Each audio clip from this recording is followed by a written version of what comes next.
Muy bien, Roberto, muy clara tu editorial, pero yo creo que has sido generoso vos con el anterior gobierno al decir que ellos vendieron la patria. Es mucho peor, la regalaron, porque no hemos recibido nada a cambio, sino que se han endeudado a nuestro país. Es decir, la han regalado por montos millonarios. Y después otro aspecto que yo creo de la huelga es que los sindicalistas y la oposición tienen pánico o terror de que al gobierno le vaya bien. No quieren que le vaya bien, ponen palos en la rueda, tratan de poner obstáculos, porque saben que si le va bien a este gobierno es el fin de ellos, se terminan los privilegios, se va a acotar mucho la corrupción. Entonces yo los entiendo que desesperadamente busquen el fracaso de este gobierno. Es verdad, es cierto. Esa es la gran intentona que ellos quieren. Claro. Pero creo que no les va a salir bien. Ojalá que no por todos los argentinos, porque el éxito del gobierno, o la luz al final del túnel, como vos dijiste, es el bienestar de todos. Y cambiando de tema, vos sabés que el domingo pasado yo escuché con gran atención la homilía por televisión de Monseñor García Cuerva. García Cuerva comentando el Evangelio del domingo pasado. El arzobispo de Buenos Aires. El arzobispo de Buenos Aires y primado de la Argentina. García Cuerva analizó el tema que era del Evangelio del domingo pasado, la importancia del amor, de la fraternidad, de querer al otro y de querer al adversario. Querer a los amigos no tiene tanto mérito porque es normal, es querer al que no piensa como vos, es respetarlo, es dialogar, es buscar consenso. Y él decía con gran pesimismo que veía en la Argentina de hoy que eso no ocurría. Hablaba de la grieta, de los enfrentamientos, de los insultos, de la grosería. Y yo creo que en la historia nuestra hemos visto numerosos casos de enfrentamientos y así nos ha costado mucho armar el país. Empecemos con los unitarios y federales, que eran guerras sangrientas, que si vos perdías en una batalla sabías que te costaba la vida, te pasaban a degüello.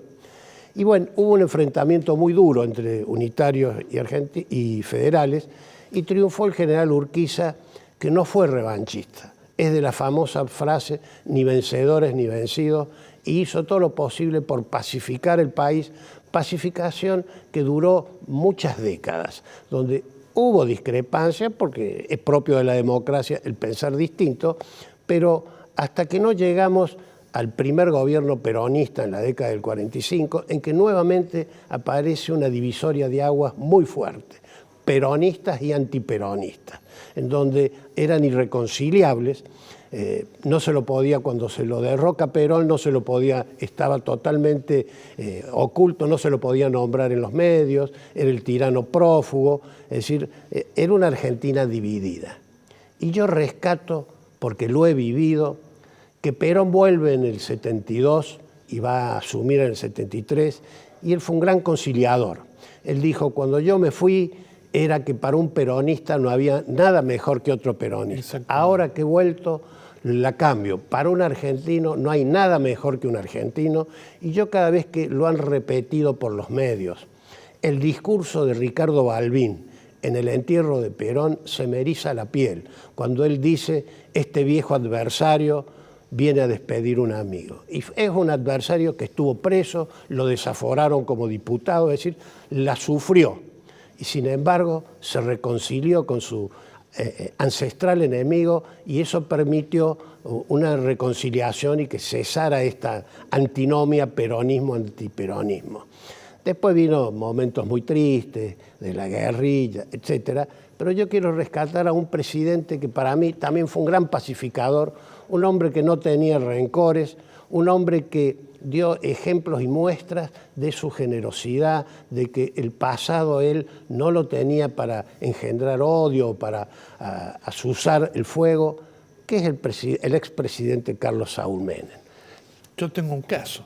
Bueno, después contánoslo porque yo me lo acuerdo patente. Que me lo contó él. Bueno, cuando, para la audiencia, la gente joven no sabe quién es el almirante Isaac Francisco Rojas. Fue uno de los que lo derrocó a Perón y un gorila en terminología peronista tremendo, era el diablo para los peronistas, era lo peor de lo peor, peor que Aramburu.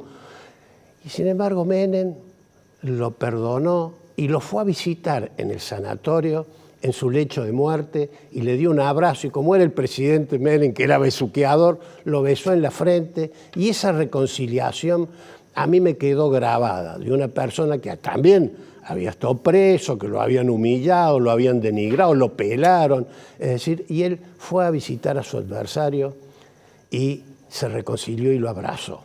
Nosotros vemos hoy, como decía García Cuerva, la grieta que hay, los enfrentamientos, el odio. Vos has citado en tu editorial las agresiones de ambas partes, porque el presidente hay que reconocer que es agresivo, sí, es grosero con los que no piensan como él, pero vemos en el Parlamento que no se debaten ideas, sino rencores y odios, la descalificación de la persona, no de las ideas. Porque yo me pregunto, Roberto, ¿cuáles son las propuestas de la oposición? Yo no he escuchado ninguna. No, todos insultos. Todos insultos, que vos fuiste esto. Yo rescato de Milei algo que yo lo viví desde mi época de la universidad, y ya soy grande, que ser de derecha en la Argentina era ser leproso. No se podía decir porque te descalificaban, te echaban, te escupían. Era una cosa tremenda. Vos lo has vivido muchísimo. Cuando visitaron dignatarios extranjeros que si eran de derecha, de gobierno de derecha, las organizaciones estudiantiles los escrachaban. Así es. Bueno, el escrache es algo que es propio, y uno lo ha visto en los documentales del nazismo, cómo escrachaban a los negocios, a los judíos y a los judíos. Es algo violento, es lo opuesto a la democracia. Es cobarde. Es cobarde. Y nada que ver con el diálogo y el consenso, que es lo natural en una democracia, que pensemos distinto y buscar coincidencias. Así es. Y eso requiere un esfuerzo. Esto es como la profesión nuestra. Llegar a una negociación, a una transacción, a una mediación, y es un esfuerzo. Yo siempre suelo decir a mis alumnos, hay que ponerse en la posición del otro para que el otro pueda convencer a su cliente que le conviene llegar a un arreglo y no ir a juicio.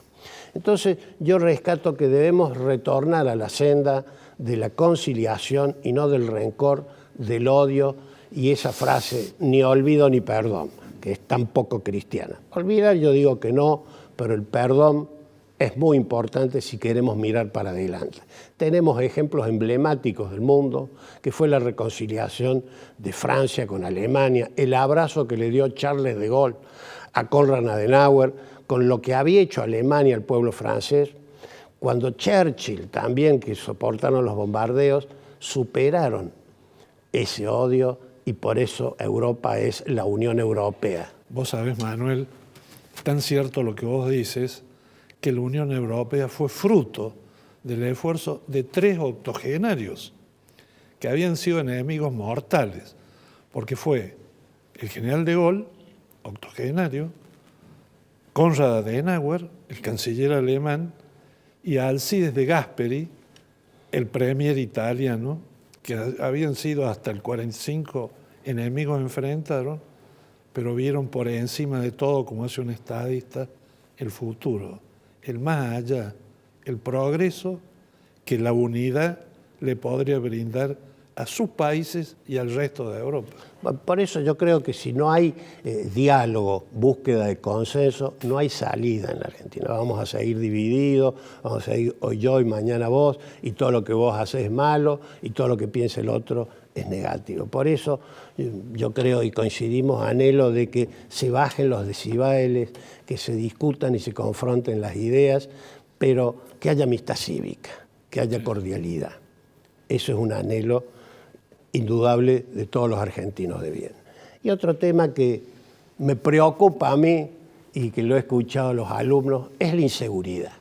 Está bien que Córdoba no es el lugar Buenos Aires, no es el Gran Buenos Aires, no es La Matanza, Avellaneda, Lomas de Zamora, pero en Córdoba aquel que nos está viendo sabe que te roban la rueda del auto, te rompen los vidrios, te roban la mochila a los chicos que van al colegio, no podés hablar por celular por la calle, que estás en la parada del ómnibus y pasa un motochorro y te roba. Entrar y salir del garaje de tu casa es turismo de aventura porque no sabes qué te depara a cualquier hora del día.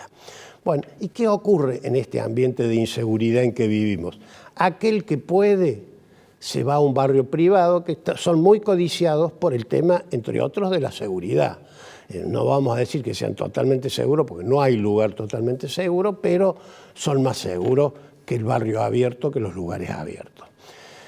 El que no puede hacer eso, que son la inmensa mayoría, y bueno, son los que sufren la inseguridad. Yo tengo alumnos míos, yo doy clase a las 8 de la mañana, que me dicen, profesor, yo para venir a clase calculo a qué hora va a pasar el ómnibus y salgo corriendo de mi casa y lo tomo, porque si voy a la parada y lo espero, soy víctima del asalto. Me roban la mochila, me roban el celular.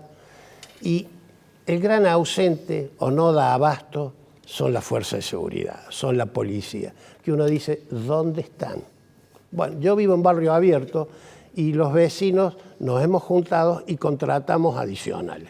¿Para qué contratamos el adicional? Y bueno, yo lo hablo que estoy llegando a mi casa, entonces él viene, me vigilan cuando yo entro y salgo. Si yo salgo o hago una fiesta, le digo, voy a tener gente en mi casa para que controlen, porque si yo recibo a gente y le roban el auto, le rompen el vidrio, como ocurre habitualmente, es un mal rato, que eso lo lleva a que uno no haga ningún evento en su casa.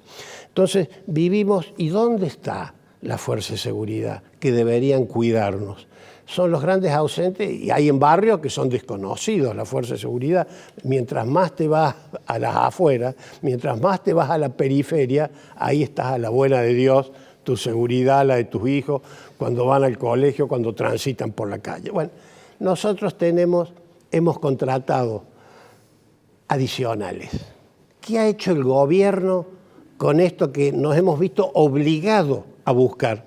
Le ha puesto un impuesto. Entonces yo critico al gobierno provincial, que no le he escuchado que baje el gasto en ningún rubro, en una de esas sí, no lo conozco, nos ha agravado este servicio de seguridad que lo hacemos frente a la ausencia y la falencia del gobierno. Es decir, yo no busco un adicional o guardia por moda, porque me guste, sino por una necesidad. Y ni que hablar de las mujeres. Y en el barrio que yo vivo, la gente es mayor, es gente grande, que están expuestas a los arrebatos, al empuje, y le quiten y las agredan.